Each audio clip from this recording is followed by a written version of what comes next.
Good morning, good morning, good morning. Welcome back to the Iconic Wealth for Women podcast show. And today I want to talk to you all about how to price your coaching program. So it's one of the most common questions that I get asked is how do I literally create a package? How do I price it?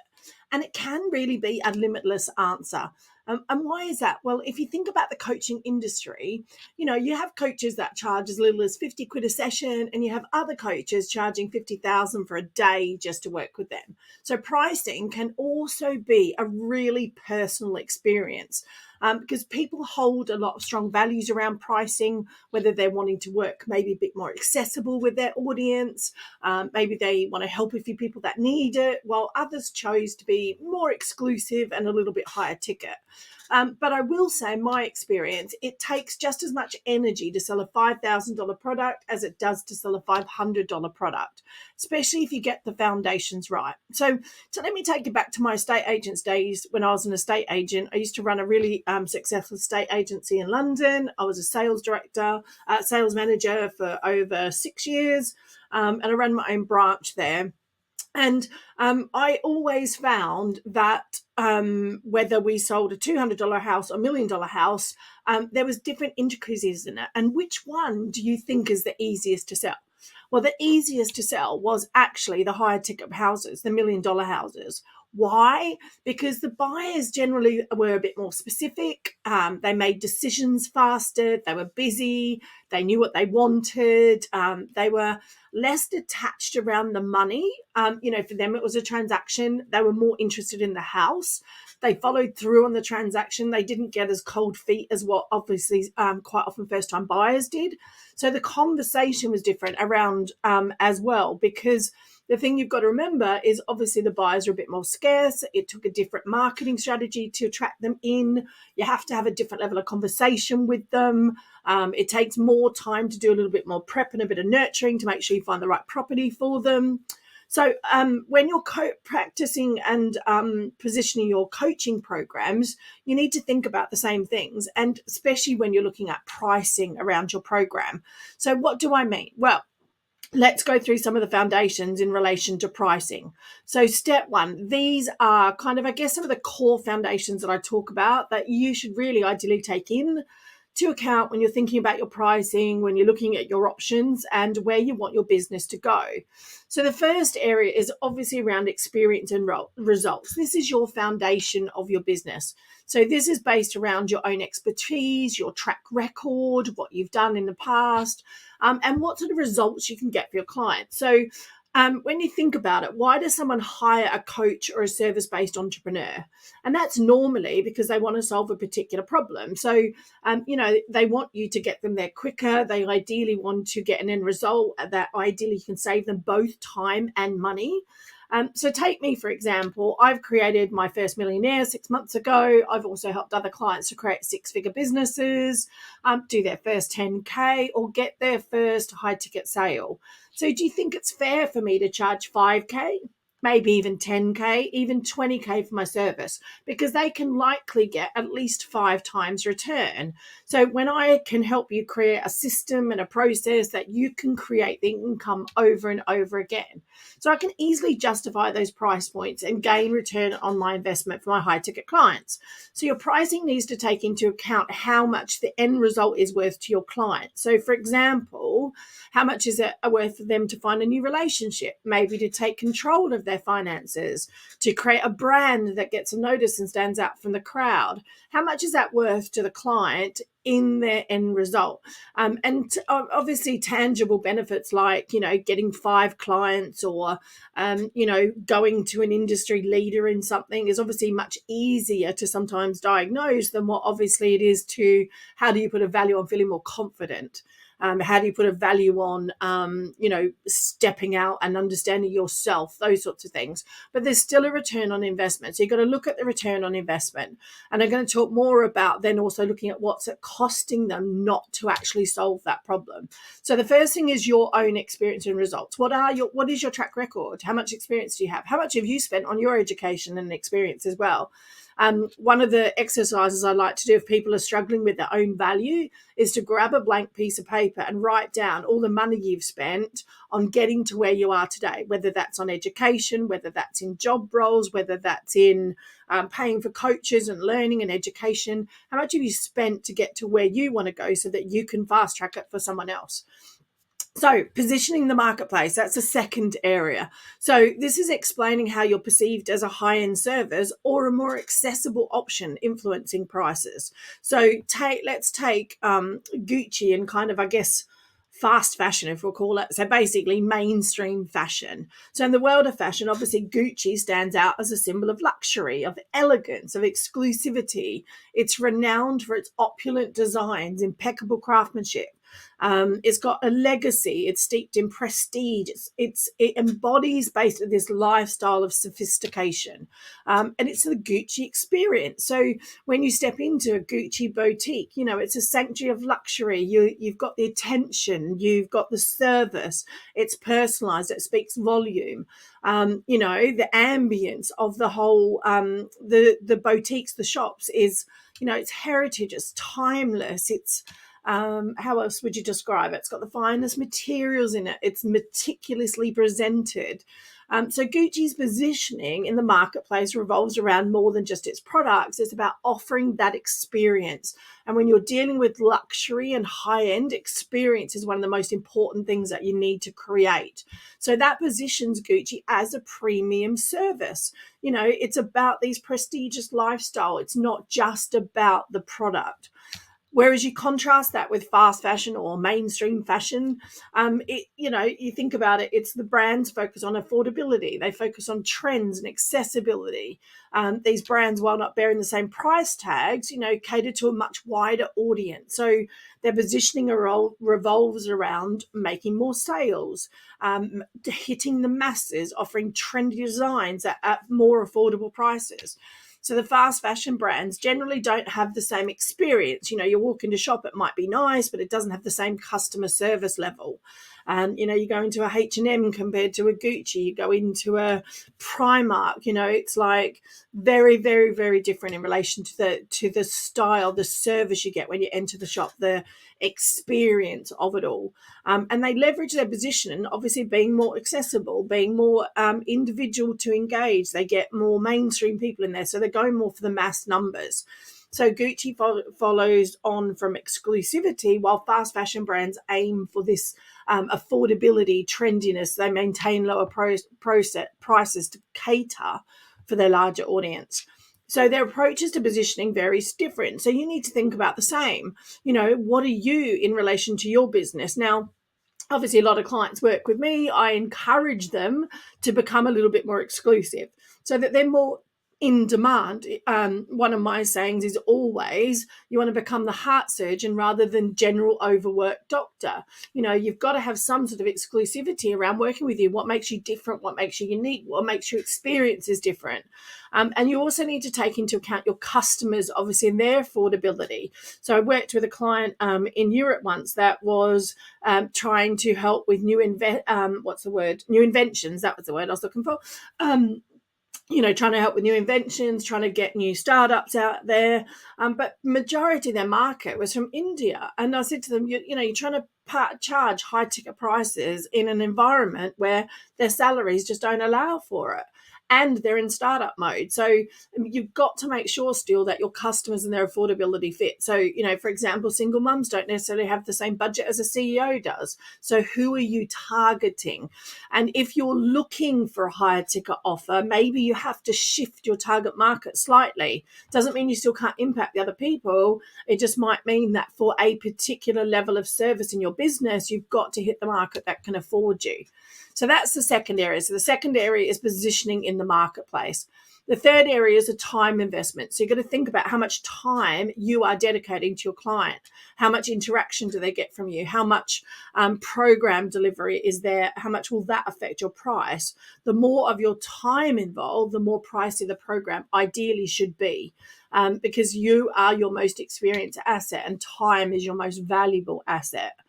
So that's kind of some of the foundations you want to put into place when you're thinking about your pricing. So you're thinking about your experience and your results. You're thinking about your positioning in the marketplace. Do you want to be an Asda or Waitrose? Do you want to, how much time are you going to put into the energy of this program? So like my done for you service is a lot more expensive than my online course because I'm in it, I'm there with them, I'm along that journey with their business. So you're going to think about your time investment. Step 2 is the value in the problem you're solving. And we touched on this a bit earlier. When you're creating some sort of high ticket or group coaching program, it's normally to solve, like I said, a particular problem for your client. So when you're pricing your program, you also want to look at the client's perspective around the price of the problem you solve. So consider things like, is there an offset or a direct cost to the problem you solve? So for example, I can help you create more income, get a better return on investment in under 12 weeks. So I'm paid for that. Very easily, I can justify my prices, and they have a system, like I said, to continue to grow. So there's a direct return associated with my service. So are you saving your clients time, money, stress, and so on? So if my customer wanted to hire you out solving this problem as a one-to-one service, how much would it cost them to do so? What does it cost my customer to not solve the problem? So this is a big one. If they don't solve the problem and they continue on their journey as they are now without solving this problem that you solve in the marketplace, how much time, money, frustration, stress, maybe even do they get sicker? Are they going to lose family? Like, what's the bigger outcome of them not solving this problem? And sometimes that can be the linchpin when you're in a conversation, in a sales conversation. So, if you're talking to someone and they're sitting on the fence or they're not quite sure, get them into this conversation. Well, what's it costing you not to do it? What's it costing you not to solve the problem? Because if you can get people into that realm, then actually their investment now doesn't seem so much. So, what happens to your customer's future if they continue to deal with the problem? Does it get worse? What happens next? If they're having relationships problems, are they going to go through a messy divorce? Are they going to, go out on stress? Are they going to have downtime from their job and their career? Like, what's it costing them not to do it? And how much does your customer save by solving this problem? So that's another good one. How much do they save in relation to time, energy, money? So is your program in one of the most profitable niches? So there are really profitable niches that people will pay for over and over again. And I say this at the moment because it's really important at the moment when you've got a tumultuous marketplace where people are uncertain, a bit unsure about things, they will generally go towards the main niches. So it's health, wealth, and relationships are the biggest three. So if you can attach your service to one of those outcomes, so for example, if I'm a law of attraction coach, well, great, but what do I attract? Am I looking at more wealth? Am I looking at bringing in the ideal relationship? So if you can attach it to one, generally your service will grow much faster. And then the last one is certification. So that allows for higher pricing as well, allows for credibility, and they'll pay more for it. So again, they're the 4 kind of core outcomes for it. And then lastly, is it a burning boat type problem? So especially in a difficult market, so you have to change your language up. So I was talking to someone the other day around brand photography, for example. And I said, well, brand photographies are nice to have sometimes. Yes, we all need it in our business. Is it a burning boat? No, probably not. I've had bad, website design and I've still got clients. But when does it become a burning boat problem? What's that turning point that you can't? So at the moment, we're at a bit of a turning point with that because the market's getting busier. It's getting more competitive. People are upping their game around marketing. So if you don't do the same, then you're actually not going to be here in 12 months' time, I don't think. So it's starting to become a burning boat problem. So because people are being careful where they spend money, they're watching who they're spending money with. So you need to then turn your messaging into that burning boat problem. So there's some of the considerations to take into account when you're setting your pricing for your program as well. So that's step 2. That's all around the value in the problem you're solving. Step 3 is obviously market research. Now, again, I don't like to compare myself too much with what other people are doing, but I'm aware of what other people are doing. And I think it's really important to be aware of what's going on in your industry, what's happening in the landscape of your marketplace. Doesn't mean you have to match them. It doesn't have to mean you have to become them. Because again, like we say, there's coaches out there doing 50 quid a session and there's coaches out there doing 50 grand. You don't have to match someone, but being aware of some of your top competitors is good. So do some Google researching, search for other courses around what you do. Look at, do they have coaching programs? Do they have done for your services? What do your clients generally, what are they paying for? Listen to what your clients have paid for. Start to look at some of the language some of your competitors are using. What are the pain points they're picking up? What are their desires? What are they shifting in their marketing message? So do some research. You should know who your top 2 to 3 competitors are. And like Richard Branson always says, he's one of the most prolific entrepreneurs that talks about this. He said, taking an existing service and making it better, putting your own spin on it, not reinventing the wheel. So what can you do in a much better way, in a different way? So what is unique to you? Even if you're the same as someone else in relation to what they do, what's your edge? What's that spin that you do that no one else does? So that's the type of market research I like to do. It's not necessarily just about pricing to match your programs. Like I said, you're not there to compete. You're there to get some amazing results for your own clients in your own way. But you need to be aware of what's going on in your competition. And more importantly, it gives you an edge to think about how can you stand out from the crowd? How can your experience be different? How are you clearly setting your own USP? And maybe watching some of the trends where things are changing. So that's step number 3 is market research. And the last step, number 4, is price it. So now you've got all this information, you need to put a price on it. And the biggest thing that is good for me is what feels right for you. What are you happy getting paid for your service or your outcome? Like at the moment, I get clients tell me all the time I could charge 20 to 30 grand for what I do. And that's great, but I don't want to charge that at the moment. I'm comfortable with what I'm charging. I like what I do. I get my clients great results. So I don't feel the need to do that just yet. Will I put my prices up? Yes, and I have done this year. So again, are you happy getting paid for the service and the outcome that you provide? Also, for whatever reason, we know that sales psychology, there's ins and outs around numbers. We know that 7 and 9 tend to be quite good. You see a lot of coaching programs at 2,997 or 4,995. That's just psychology. People think they're getting a discount. And again, for high ticket programs, you want to think about how you're going to create this FOMO, this intrinsic value of your product or service. How can you sell the vision? So why do Apple sell their products so well? They sell the vision, the feeling, the belonging, the missing out if you're not getting it. Lady Gaga did an epic advert for Bollinger. They didn't even mention the product. It was about the experience, the brand, the feel. So think about perfume brands, I think, do this exceptionally well. They're always creating that experience. They're creating the feeling you want to have. They're not actually selling the product. Frank Kern used to use this as one of my prime examples. For a long time I've used this where, you compare the BMW to the Rolls Royce. The BMW is owned by the same company, but there's a different experience.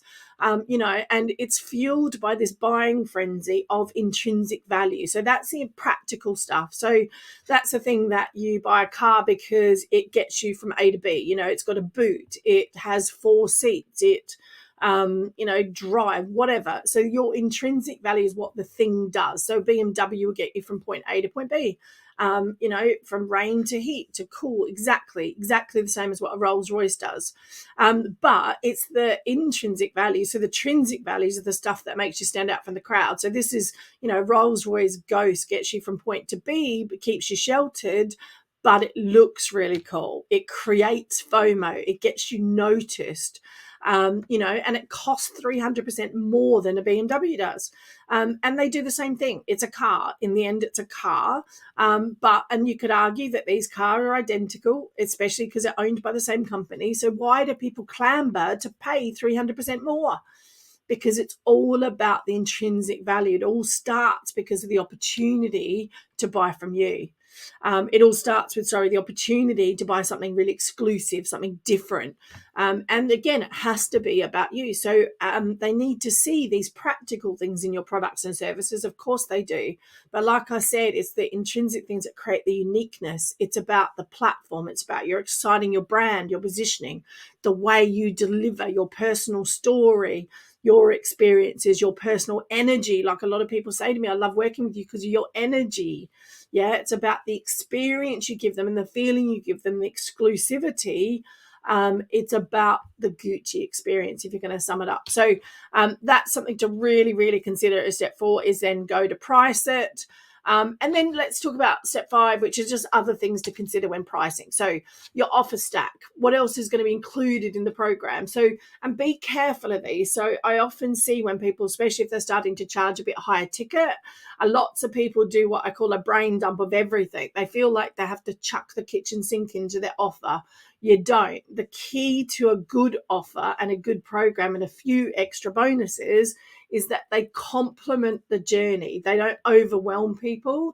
So, for example, I could do, obviously my program is about launching. I could, if I wanted to, add a traffic experience on it, because I know that actually if we get them a bit more traffic and a few more numbers, then it makes their service even better and it means their launch will go better. So it's a complementary bonus. I often do mindset in mine because I don't really teach a lot of mindset. So I have a mindset specialist that comes in because I know they'll get stuck on some blocks. So what's a complementary bonus that's really going to add value? So don't overwhelm them. Don't chuck the whole kitchen sink in. Remember, again, why does someone pay for a coach or a consultant? To get them there faster, to eliminate some of the other stuff. It's like, here's a process, here's a path to get you where you need to go. They can still tailor it. It's not a cookie cutter approach, but it helps them eliminate some of the things that they don't necessarily have to do and save them time and money. So that's the first one, is your offer stack. The second one is payment in full and payment plans. So again, I don't necessarily penalize people for paying in installments. I rather incentivize people to pay in full. So I don't believe that if I'm going to offer a payment plan to someone, they should pay the same amount for the course that someone else is. Whether they do it in payment plan, that's their choice. Some people add on that. In the UK, be careful because you're not allowed to do that. You're allowed to have discount for paying in full, but you're not allowed to penalize people for paying in payment plans. So think about how can you add extra value. So is there an extra bonus for paying in full? So like quite often with me, there's normally a VIP day or some sort of VIP time with me. So think about how can you incentivize someone to pay in full, and that could be a discount. So you see a lot with memberships where they'll do pay the membership in full and you get 2 months free. So something like that where it's an incentive, but you're not actually penalizing someone else for paying. So payment plans is really, really important. And then remember, this is the key thing, is acquiring a new customer can obviously cost you 5 times more than retaining your existing customer. So increasing customer retention by 5% can affect your profits from 25 to 95%, depending on what you do. So the success rate of selling to a customer you've already bought is 60 to 70%. That's why, like, we joke about having upsells and you go into McDonald's and there's always, do you want a fries with that? Do you want large? But it works. It's 60 to 70% more likely that someone will pay once they've taken their card out and already bought from you. So the success rate of selling to a new customer, though, is quite often for a cold list is only 1 to 3%, and from a warm list it's about 5 to 15%. So again, think about retention, think about how you're keeping people in, what's their next journey with you. So I lost a lot of money on the table when I first started selling my group program because I didn't have anything after the group program. I didn't have a mastermind or a membership or anything like that. So now I do. Now I have my membership, my mastermind program, which is a continually to scale program. So what are you doing to continue that journey with you? So think about your full customer journey. It's not just about the program you're selling. What happens to them next? So now you've got the pricing right, you're out there, but how can they continue to work with you? So I'm curious, what's been your experience around pricing in the past? What's been the biggest problem you faced around pricing? I want you to share with me in any comments wherever you're watching this, whether you're watching on the podcast, whether you're watching on video, whether you're reading this in my email. What's your experience around pricing? So what have you seen before? What have you noticed before? Have you put your price prices up, and has that made a difference, not made a difference to your clients? I see that quite often. People go, oh, I'm so nervous about putting my prices up, and actually I've sold more, or my clients love me and they've all stayed. So quite often it's you that holds yourself back on putting your prices up.